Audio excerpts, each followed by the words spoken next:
ایک چھوٹے سے گاؤں کے کنارے ایک بوڑھی درویش خالہ رہتی تھی۔ وہ نہ مالدار تھی، نہ اس کے پاس قیمتی سامان، مگر اس کے دل میں سکون تھا اور زبان پر اللہ کا ذکر۔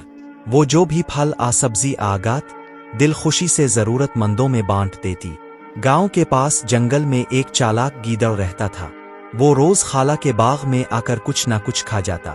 لوگوں نے کہا، خالہ، اسے بھگا دو، یہ تمہیں نقصان دے گا۔ خالہ مسکرائیں اور بولے، بیٹا، رزق دینے والا اللہ ہے، اگر میرے کھانے میں اس کا بھی حصہ ہے تو میں کیوں روکوں؟ لوگ حیران رہ گئے۔ ایک دن گاؤں میں سخت قحط آیا۔ لوگوں کے پاس کھانے کو کچھ نہ رہا، مگر درویش خالہ کے باغ میں ابھی بھی تھوڑی سی فصل تھی۔ لوگوں نے پھر کہا، خالہ، اب تو گیدڑ کو بھگا دو، اب تمہارے پاس بھی کم ہے۔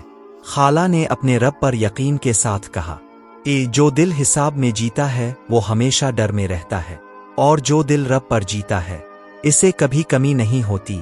جیسے ہی خالہ نے یہ کہا، وہی گیدڑ باغ میں آیا، مگر اس کے منہ میں ایک بڑا سا آم تھا۔